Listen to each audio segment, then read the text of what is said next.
नमस्कार। Life of Swami Vivekananda by his eastern and western disciples. हमारे channel Ramakrishna का नरेन में आपका स्वागत है। श्री रामकृष्ण। पिछले भाग में हमने सुना कि रामकृष्ण की भक्ति ने ईश्वर की प्राप्ति की तीव्र इच्छा को चरम तक पहुंचा दिया, जो एक दिव्य अनुभव में परिणत हुआ। रामकृष्ण ने मां काली के रूप में परमात्मा की साधना की और सभी धर्मों की एकता को समझाया। आगे हम सुनेंगे कि पहली मुलाकात के दौरान ही श्री रामकृष्ण ने नरेन को पहचान लिया और उनका विश्वास था कि नरेन ही उनके संदेश को विश्व भर में फैलाएंगे। नरेंद्रनाथ, जो तर्कशील और आधुनिक दृष्टिकोण के थे, ने तत्काल गुरु को नहीं स्वीकारा, परंतु श्री रामकृष्ण की दिव्य दृष्टि ने उनके भीतर के गहरे आध्यात्मिक गुणों को पहचान लिया। स्वामी विवेकानंद की अद्भुत जीवन यात्रा का हिस्सा बनने के लिए इस भाग को अंत तक सुने। अगर आपको यह प्रयास अच्छा लगे तो कृपया लाइक, कमेंट और हमारे चैनल को सब्सक्राइब करें। नमस्कार। Life of Swami Vivekananda by his eastern and western disciples, episode 16, गुरु का स्पर्श। पिछले भाग में हमने सुना कि श्री रामकृष्ण की आध्यात्मिक प्रतिभा के बारे में सब लोगों को पता चल गया था और सभी धर्म संप्रदाय के लोग, विद्वान, लेखक, दार्शनिक, भक्त, हिंदू, मुस्लिम, सिख, ईसाई, सभी लोग उनके पास आने लगे थे। इसी समय नरेंद्रनाथ का भी आध्यात्मिक उत्साह चरम पर था और वे अंतर्द्वंद से जूझ रहे थे। अब आगे की गाथा को जारी रखते हैं और सुनते हैं आगे की यात्रा के बारे में। जय स्वामी विवेकानंद। अवतार संसार के लिए विशेष संदेश लेकर आते हैं। मानव जाति के कष्टों को देखकर, करुणा से द्रवित होकर, अज्ञान के कलमश से परे भगवान इस संसार में अवतार लेते हैं और सर्वशक्तिमान माया के प्रति अस्थायी निष्ठा स्वीकार करते हैं। उनका आवरण एक पारदर्शी आवरण है और उन्हें जन्म से ही इस बात का भान होता है कि संसार के लिए उनका क्या विशेष उद्देश्य है। कुछ वर्षों की गहन साधना के बाद आवरण हट जाता है और उनका वास्तविक स्वरूप प्रकट होता है। एक ऐसी परिणति जिसे प्राप्त करने में साधारण मनुष्य को हजारों जन्म लग जाते हैं। वे संसार में क्रांति लाते हैं। उनकी उपस्थिति मात्र से ही आध्यात्मिकता का संचार होता है। उनकी दृष्टि और उनके स्पर्श मात्र से ही चमत्कार होते हैं। लेकिन एक अवतार जो शुद्ध सत्व से बना होता है, हमेशा मानवता पर व्यापक प्रभाव नहीं डालता। एक और व्यक्तित्व की आवश्यकता होती है जिसमें रजस की अधिकता हो, अर्थात क्रियाशीलता हो, जो संसार को पूर्ण पुरुष के विचार देने में सक्षम हो। वह अज्ञेय शक्ति जो भगवान को उनके उच्च निवास से अवतार के रूप में जन्म लेने के लिए लाती है, उनके उद्देश्य की पूर्ति के लिए उनके एक अंश को पूरक के रूप में भी प्रस्तुत करती है। सही समय आने पर अवतार उन्हें खोजता है और उसे अपना माध्यम बनाता है। दुनिया का आध्यात्मिक इतिहास इस सच्चाई को प्रदर्शित करता है। हालांकि उनके पास कई शिष्य और भक्त थे, फिर भी ईसा ने पीटर को अपने चर्च का निर्माण करने के लिए चट्टान के रूप में चुना था। श्री कृष्ण के पास अर्जुन थे, बुद्ध के पास आनंद थे, गौरांग के पास नित्यानंद थे। ये सभी इस घटना के सबूत हैं। श्री राम कृष्ण के लिए नरेंद्र ने यह पूरक भूमिका निभाई। पहली मुलाकात में ही रामकृष्ण को तुरंत पता चल गया कि नरेन ही वह व्यक्ति है जो उनके संदेश को समूची दुनिया तक ले जाएगा। अपनी निर्विकल्प समाधि के माध्यम से श्री रामकृष्ण ने खुद को ब्रह्मांडीय मन के साथ पहचानने की शक्ति प्राप्त की थी, जिसमें यह ब्रह्मांड समुद्र में एक बुलबुले की तरह उगता और गायब हो जाता है। अतीत, वर्तमान और भविष्य उनके लिए कोई रहस्य नहीं रखते थे।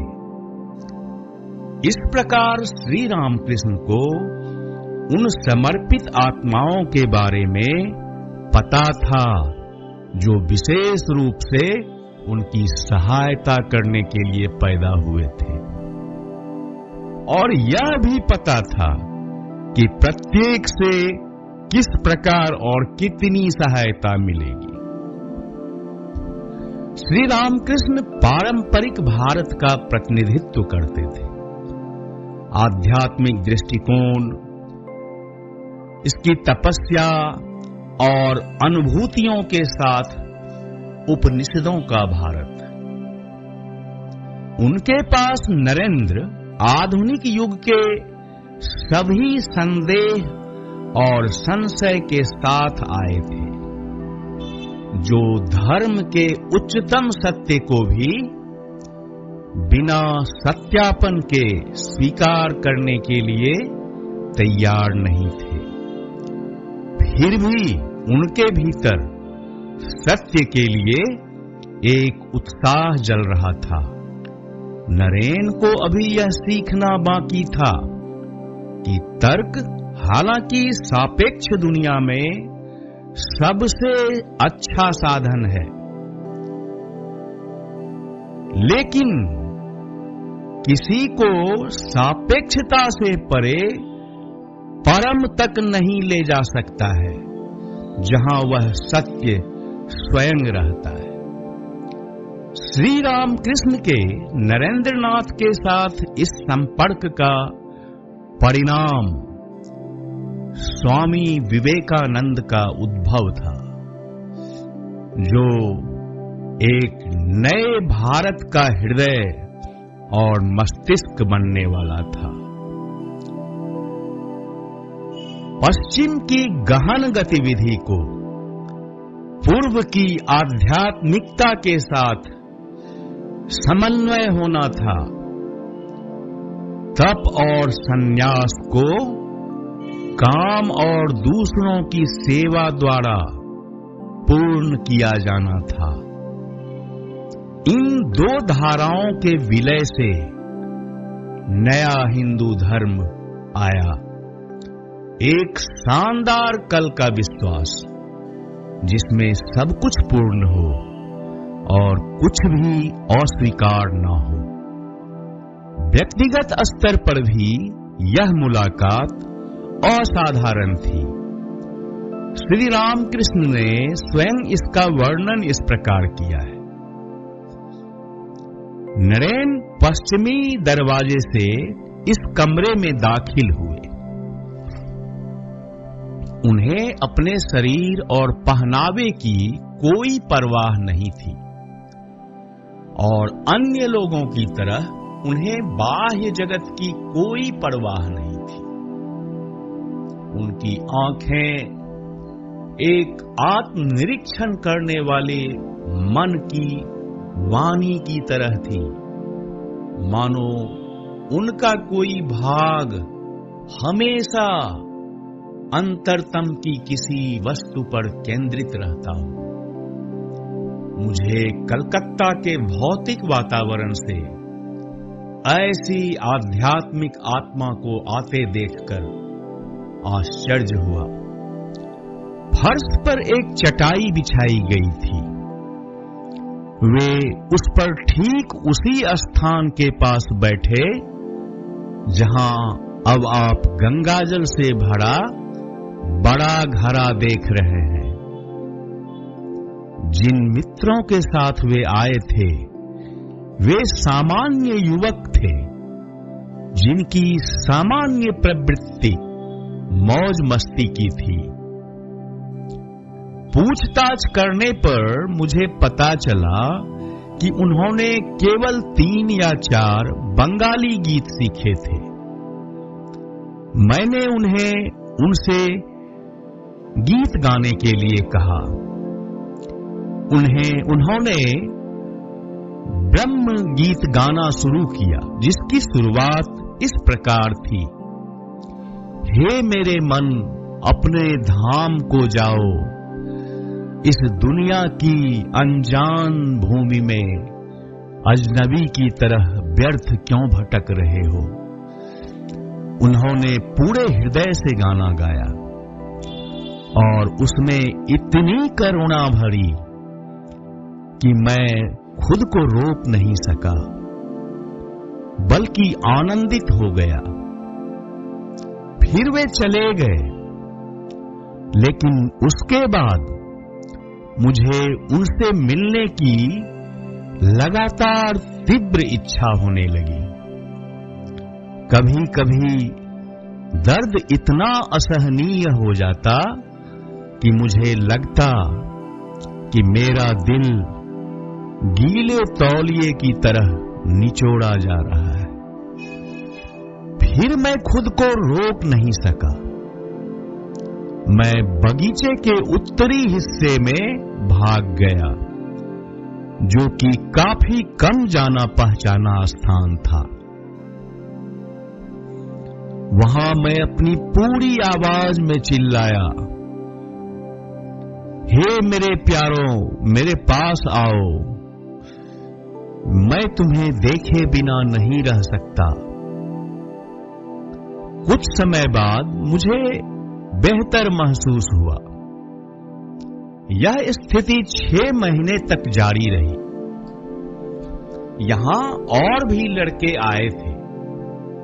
मैं उनमें से कुछ के प्रति बहुत आकर्षित हुआ, लेकिन नरेंद्र के प्रति जो आकर्षण था वैसा कुछ भी नहीं था। नरेंद्र भी दक्षिणेश्वर में गुरु के पास अपनी पहली यात्रा पर बहुत प्रभावित हुए थे। उन्होंने बाद में अपने कुछ दोस्तों को इसके बारे में बताया, हालांकि थोड़े संकोच के साथ। खैर, मैंने गाना गाया, लेकिन कुछ ही देर बाद वह अचानक उठे और मेरा हाथ पकड़कर मुझे उत्तरी बरामदे में ले गए और अपने पीछे दरवाजा बंद कर लिया। दरवाजा बाहर से बंद था, इसलिए हम अकेले थे। मुझे लगा कि वह मुझे कुछ निजी निर्देश देंगे, लेकिन मेरे आश्चर्य से उन्होंने खुशी के आंसू बहाने शुरू कर दिए। उन्होंने मेरा हाथ पकड़ लिया और बहुत ही कोमलता से कहा, आह, तुम इतनी देर से आए हो, इतने निर्दयी कैसे हो सकते हो तुम? इतनी देर तक इंतजार करवाओ। सांसारिक लोगों की अपवित्र बातें सुनकर मेरे कान लगभग जल गए हैं। मैं अपने मन का बोझ किसी ऐसे व्यक्ति के सामने खोलना चाहता हूं जो मेरे अंतरतम अनुभव की सराहना कर सके। इस तरह वह सिसकते रहे और बोलते रहे। अगले ही पल वे हाथ जोड़कर मेरे सामने खड़े हो गए और मुझसे बात करने लगे। भगवान, मैं जानता हूं कि आप वही प्राचीन ऋषि हैं, नारायण का अवतार, मानव जाति के दुखों को दूर करने के लिए पृथ्वी पर जन्मे हुए, आदि आदि। मैं उनके व्यवहार से आश्चर्यचकित था। यह कौन आदमी है जिसे मैं देखने आया हूं? मैंने सोचा निश्चित रूप से ये पागल होगा। मैं तो विश्वनाथ दत्त का बेटा हूं और यह फिर भी मुझसे इस तरह बात करने की हिम्मत कर रहा है। लेकिन मैं चुप रहा। वे बोलते रहे। कुछ देर बाद वे अपने कमरे में वापस चले गए और कुछ मिठाइयां, मिश्री और मक्खन लाकर अपने हाथों से मुझे खिलाने लगे। मैं बार बार कहता रहा, मुझे मिठाइयां दे दें, मैं उन्हें अपने दोस्तों के साथ बांट लूंगा। उन्होंने बस इतना कहा, वे बाद में खा सकते हैं, और मेरे सब खा लेने के बाद ही वे रुके। फिर उन्होंने मेरा हाथ पकड़ लिया और कहा, वादा करो कि तुम जल्द ही मेरे पास अकेले आओगे। उनके आग्रह पर मुझे हां कहना पड़ा और उसके साथ अपने दोस्तों के पास लौट आया। अन्य भक्तों से गुरु ने कहा, देखो, नरेन सरस्वती के प्रकाश से चमक रहा है। जिन्होंने रामकृष्ण को यह कहते सुना, वे आश्चर्य से नरेन को देखने लगे। न केवल यह अजीब था कि गुरु ने ऐसा कहा, बल्कि यह और भी अधिक अजीब था कि उन्होंने नरेन में इतनी गहन आध्यात्मिकता देखी। क्या तुम सोने से पहले एक प्रकाश देखते हो? श्री रामकृष्ण ने पूछा। नरेंद्र ने कहा, हां श्रीमान। गुरु ने कहा, सब कुछ मेल खा रहा है। वे जन्म से ही ध्यान सिद्ध है। श्री रामकृष्ण के विचित्र शब्दों और आचरण के बारे में, अपने परस्पर विरोधी विचारों के बारे में नरेंद्र कहा करते थे। मैं बैठा उन्हें देखता रहा। उनके शब्दों, उनकी क्रियाओं या दूसरों के प्रति व्यवहार में कुछ भी गलत नहीं था, बल्कि उनके आध्यात्मिक शब्दों और परमानंद की स्थिति से ऐसा लगता था कि वे सच्चे त्यागी व्यक्ति हैं और उनके शब्दों और जीवन में एक स्पष्ट संगति थी। वे अत्यंत सरल भाषा का प्रयोग करते थे। मैंने सोचा, क्या यह व्यक्ति महान शिक्षक हो सकता है? मैं उनके पास गया और उनसे वह प्रश्न पूछा जो मैंने अक्सर पूछा था, क्या आपने भगवान को देखा है श्रीमान? हाँ, मैं उन्हें वैसे ही देखता हूं जैसे मैं आपको यहां देख रहा हूं, केवल गहन अर्थ में। भगवान को महसूस किया जा सकता है, कोई उन्हें देख सकता है और उनसे बात कर सकता है, जैसे मैं आपको देख रहा हूं और आपसे बात कर रहा हूं। लेकिन कौन परवाह करता है? लोग अपनी पत्नी और बच्चों के लिए, धन संपत्ति के लिए आंसू बहाते हैं, लेकिन भगवान के लिए ऐसा कौन करता है? यदि कोई उसके लिए सच्चे मन से रोता है तो वे अवश्य ही प्रकट होते हैं। इस बात ने मुझे प्रभावित किया। पहली बार ऐसा व्यक्ति मिला जिसने यह कहने का साहस किया कि उसने ईश्वर को देखा है। धर्म एक वास्तविकता है जिसे अनुभव किया जा सकता है, जिसे संसार को महसूस करने की तुलना में अधिक तीव्रता से अनुभव किया जा सकता है।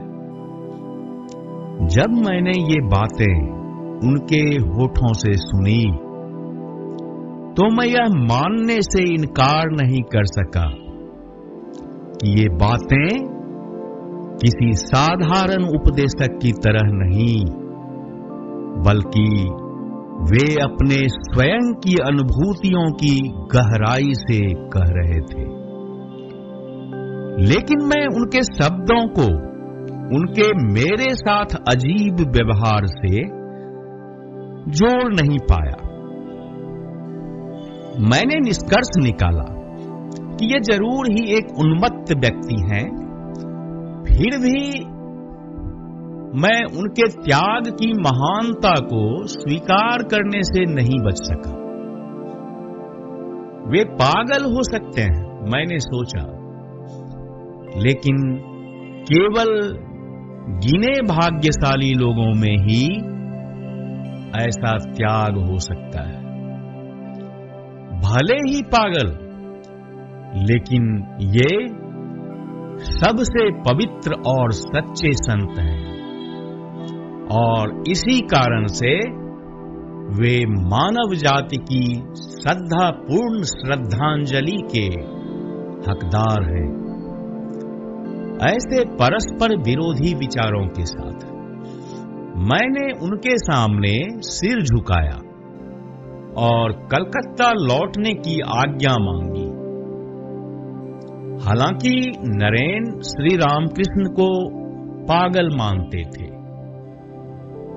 लेकिन एक अद्भुत आध्यात्मिक वैभव का एहसास जो उन्हें गुरु के पास बैठते ही मिला था। भक्तों की भक्ति, गुरु का अवर्णनीय धार्मिक उल्लास, उनका परमानंद से लौटना,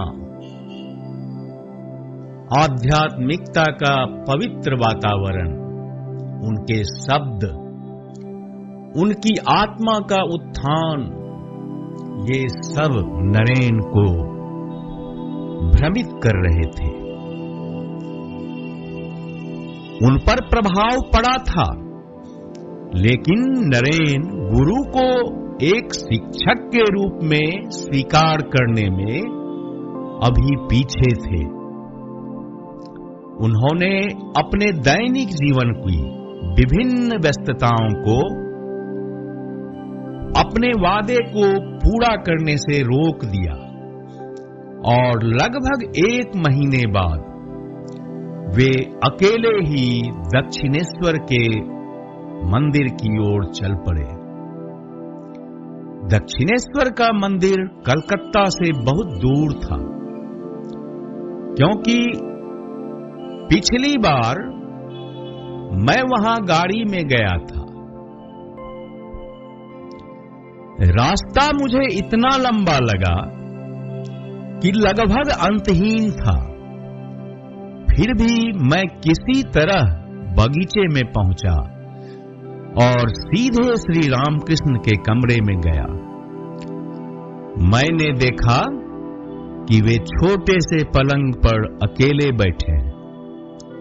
मुझे देखकर वे प्रसन्न हुए और मुझे प्यार से अपने पास बुलाकर पलंग पर अपने पास बैठाया। अगले ही पल मैंने देखा कि वे किसी तरह की भावना से अभिभूत हो गए हैं।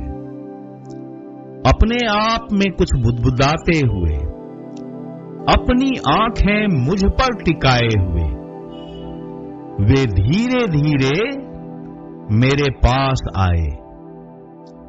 मुझे लगा कि वे पिछली बार की तरह कुछ अजीब कर सकते हैं, लेकिन पलक झपकते ही उन्होंने अपना दाहिना पैर मेरे शरीर पर रख दिया।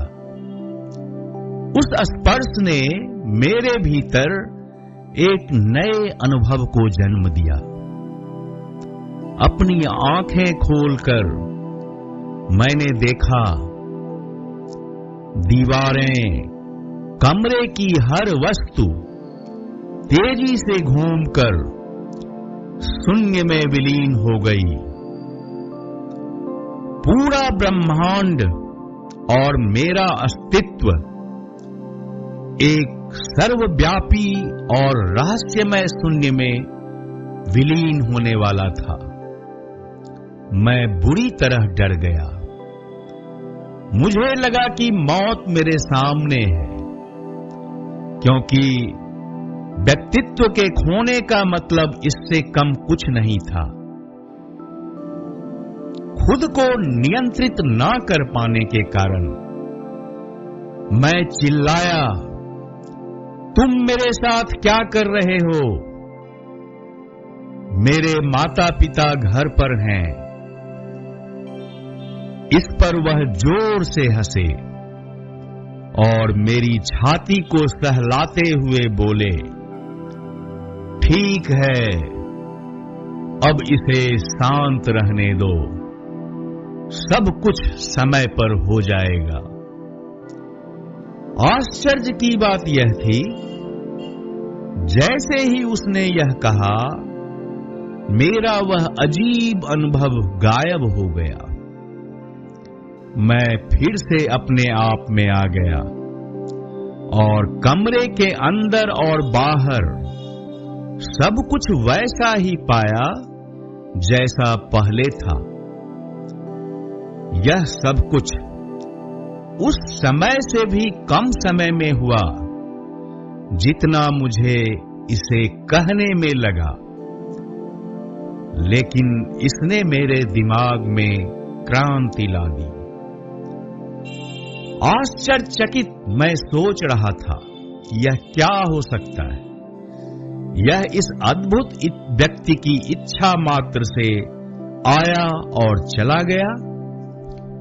मैं प्रश्न करने लगा कि क्या यह सम्मोहन था, लेकिन ऐसा होने की संभावना नहीं थी, क्योंकि यह केवल कमजोर दिमागों पर ही काम करते हैं और मुझे स्वयं पर गर्व था। मैंने उन्हें एक उन्मत्त व्यक्ति मान लिया था, तो फिर मेरे इस अचानक परिवर्तन का क्या कारण हो सकता है?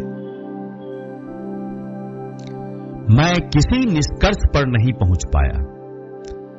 मैंने सोचा कि यह एक पहेली है जिसे सुलझाने की कोशिश करना मेरे लिए बेहतर नहीं था।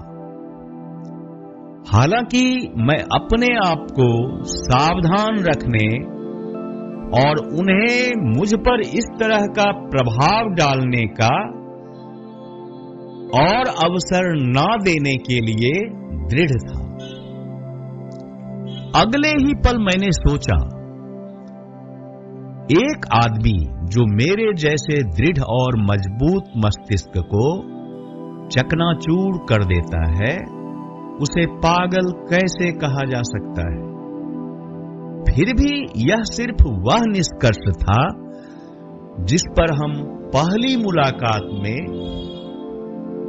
पहुंच सकते थे, जब तक कि वह ईश्वर का अवतार न हो, जो वास्तव में बहुत दूर की बात थी। इसलिए मैं अपने अनुभव की वास्तविक प्रकृति के साथ साथ इस अद्भुत व्यक्ति की सच्चाई के बारे में दुविधा में था, जो स्पष्ट रूप से एक बच्चे की तरह शुद्ध और सरल था।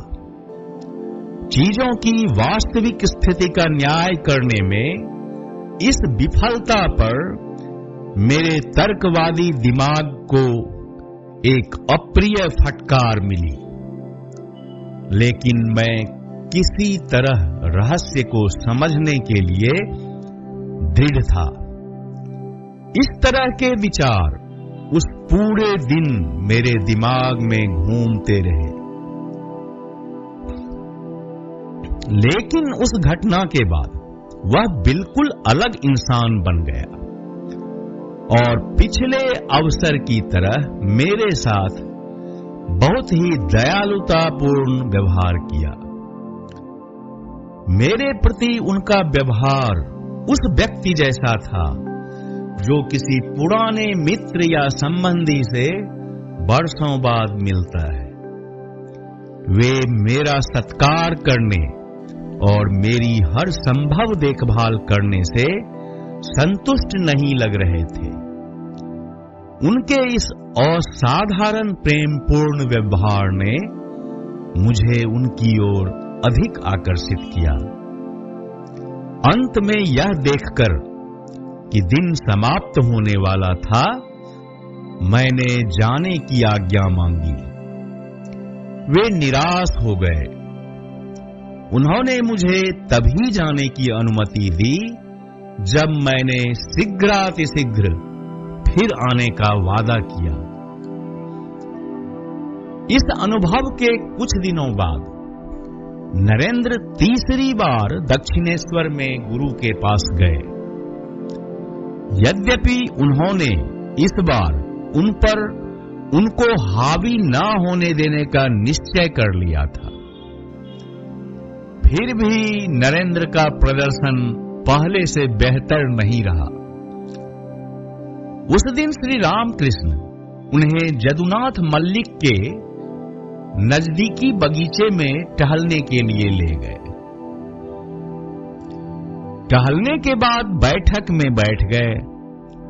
शीघ्र ही श्री रामकृष्ण समाधि में चले गए और उसी अवस्था में उन्होंने नरेंद्र को स्पर्श किया। अपनी सारी सावधानियों के बावजूद नरेंद्र पूरी तरह अभिभूत हो गए और तुरंत ही सारी बाह्य चेतना खो बैठे। कुछ देर बाद जब उन्हें होश आया तो उन्होंने देखा कि गुरु उनकी छाती पर हाथ फेर रहे हैं। इस दौरान क्या हुआ इसका नरेंद्र को कोई पता नहीं था। गुरु को उनके बारे में कई अजीब बातें पता चली। इस घटना का जिक्र करते हुए श्री रामकृष्ण ने बाद में कहा, नरेंद्र जब उस अवस्था में थे तब मैंने उनसे कई सवाल पूछे। मैंने उनसे उनके पूर्ववर्तियों, इस दुनिया में उनके उद्देश्य, उनके नश्वर जीवन की अवधि के बारे में पूछा। उन्होंने अपने भीतर गहराई से गोता लगाया और मेरे सवालों के उचित जवाब दिए। उन्होंने केवल वही पुष्टि की जो मैंने उनके बारे में देखा और अनुमान लगाया था। वे बातें एक रहस्य रहेंगी,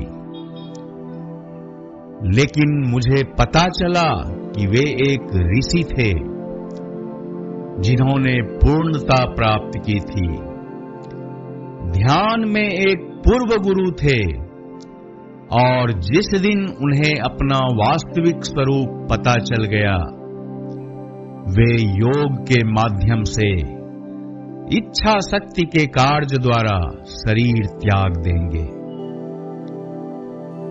ये रहस्योद्घाटन गुरु के लिए आश्चर्य की बात नहीं थी, क्योंकि इस महान शिष्य के दक्षिणेश्वर आने से पहले ही नरेन के बारे में उन्हें अद्भुत बातें बताई जा चुकी थी।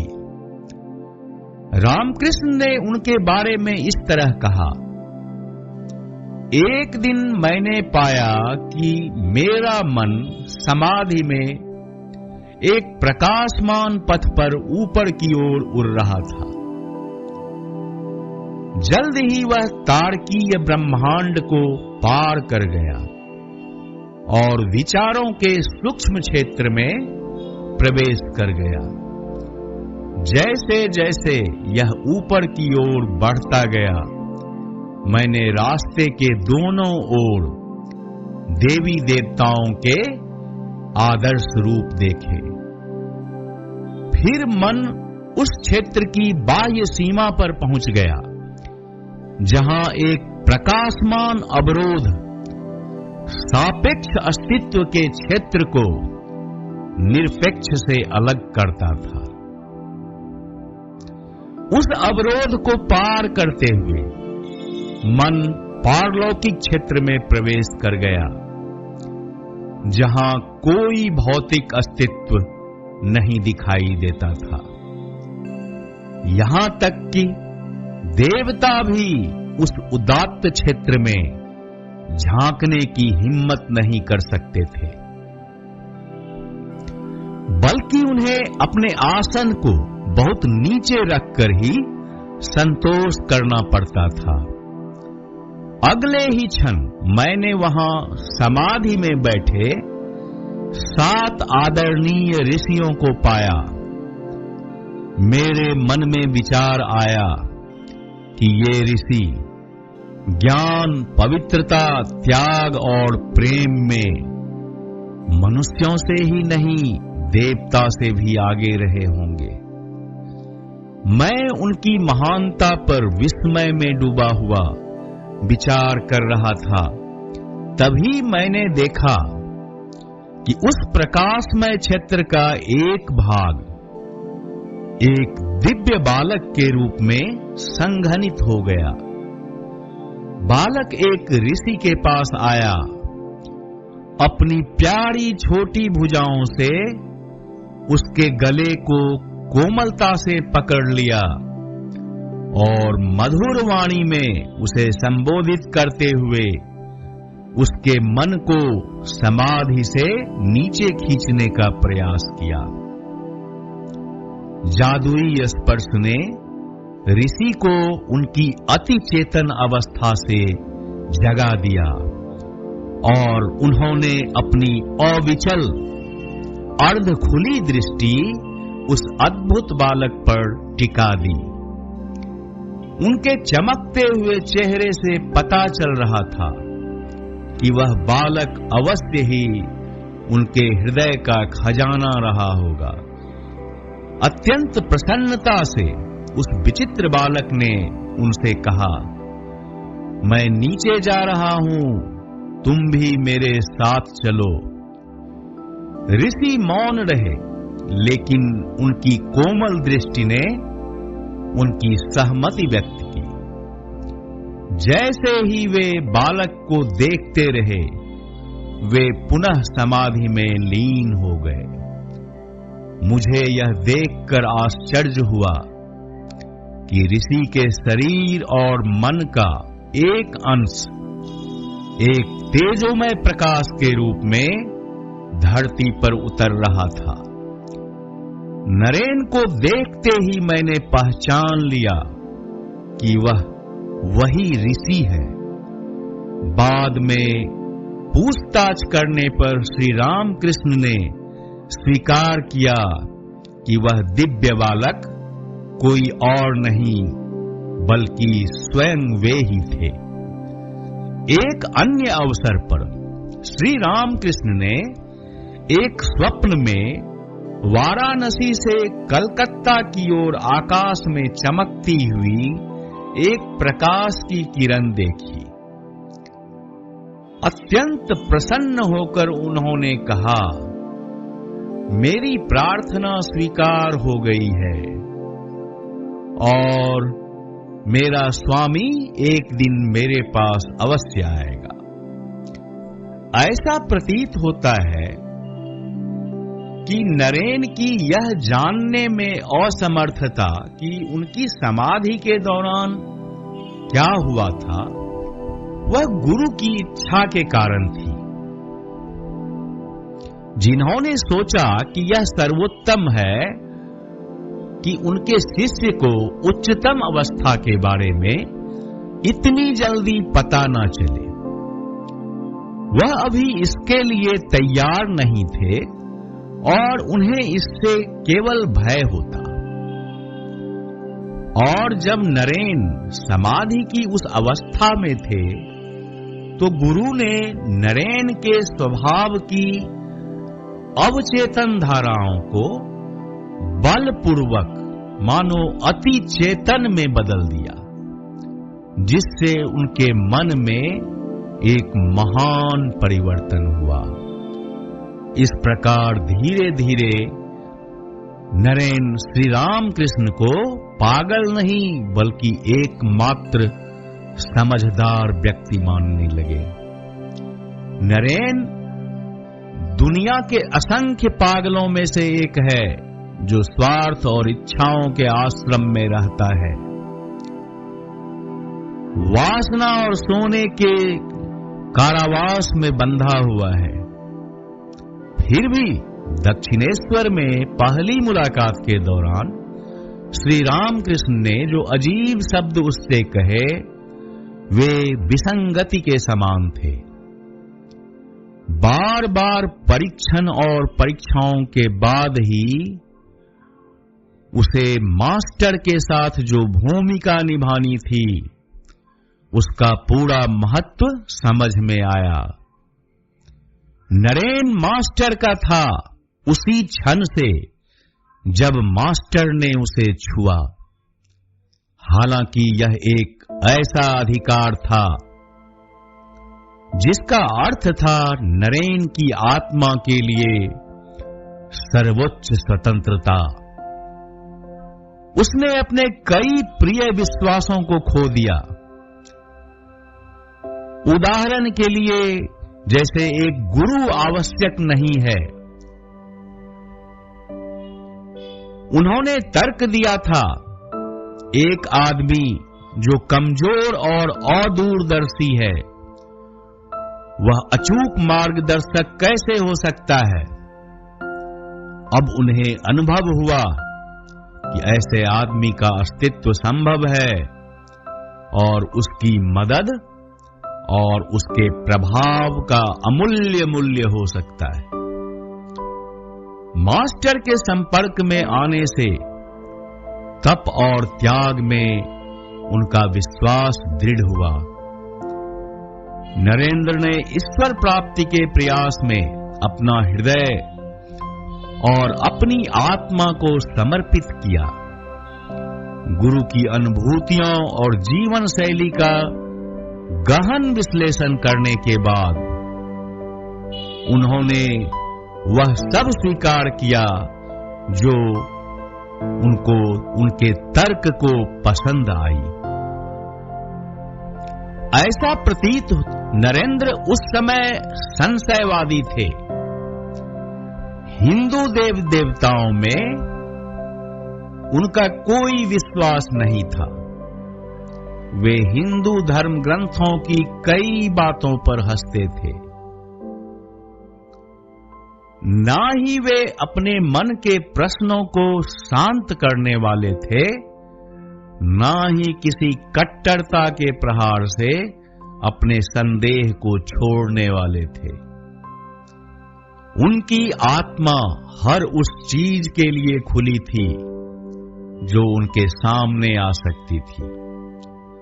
सबसे पहले अंधकार आया, भयानक अंधकार, गहरी पीड़ा से भरा हुआ। यहां भी उन्होंने देखने की कोशिश की, और जब अंधकार सबसे गहरा था, वे स्वयं से पूछने लगे कि क्या वे प्रेत का पीछा नहीं कर रहे हैं? तो एक धुंधली सी रोशनी स्पष्ट हुई। इससे उन्हें असफलताओं और निरंतर अंधकार का सामना करते हुए आगे बढ़ने की उम्मीद मिली। अपने संदेहों को दूर करने के लिए उन्होंने प्रत्यक्ष दर्शन की मांग की। जितना अधिक नरेन संदेह के खिलाफ संघर्ष करते, उतनी ही दृढ़ता से यह आत्मा की शांति के भीतर उत्पन्न होता। हालांकि यह वास्तविकता के लिए संघर्ष के सागर में वे एक जन्मजात नाविक थे, और उनकी नाविक की प्रवृत्ति ने उसे बचाए रखा। उन्हें विश्वास था कि दिव्य ज्ञान उनके सभी संघर्षों, उनकी सारी पीड़ाओं के लिए एक विजयी चरमोत्कर्ष के रूप में आएगा। श्री रामकृष्ण ने इस सारी उथल पुथल, उनके सारे अंतर्द्वंद्वों के बावजूद नरेंद्र को बेहतर ढंग से समझा और स्नेह दिया, क्योंकि उन्हें खुद भी उथल पुथल से गुजरना पड़ा था, जो कि मन के बजाय आत्मा के तूफान थे। जैसा कि नरेन के मामले में था, उनके कारण और उनकी तीव्रता समान थे। उन्होंने देखा कि सत्य के लिए तीव्र इच्छा के कारण नरेन की बुद्धि लंबे समय तक संदेह करेगी, लेकिन उन्होंने यह भी देख लिया कि नरेन अंत में जीतेगा, सभी सीमाओं को पार करेगा और एक आध्यात्मिक दिग्गज बन जाएगा। इसलिए उन्होंने प्रेम और धैर्य के साथ उसका मार्गदर्शन और निर्देश देना जारी रखा। जैसे जैसे वर्ष बीतते हैं, नरेंद्र का जीवन संत बनने की राह पर उज्जवल से उज्जवलतर होता जाता है। यह उनका हृदय, उनकी आत्मा, उनकी दृष्टि है जो ध्यान आकर्षित करती है। एक समय आने वाला था जब उनकी आत्मा का गोला पूर्णिमा की चमक और महिमा से चमकने वाला था। उसे रहस्यमय चेतना की उच्चतम संभावनाओं को प्राप्त करना था, जिसमें आत्मा और परम सत्य एक पूर्ण और भेद रहित एकत्व के रूप में प्रकट होते हैं। महर्षि देवेंद्रनाथ से नरेन द्वारा पूछे गए इस अत्यंत महत्वपूर्ण प्रश्न, महाशय क्या आपने ईश्वर को देखा है, में उनके आध्यात्मिक जीवन की सुबह हुई। उससे पहले बुद्धि का बोलबाला था, संदेह सर्वोच्च था। हालांकि तब भी धुंधली सी ही सही एक निकटवर्ती भोर की किरणें दिखाई देती थी। वे सत्य के सूर्य श्री रामकृष्ण की दीप्तिमान उपस्थिति में गौरवशाली दर्शन के दिन में विकसित हुए। जय स्वामी विवेकानंद।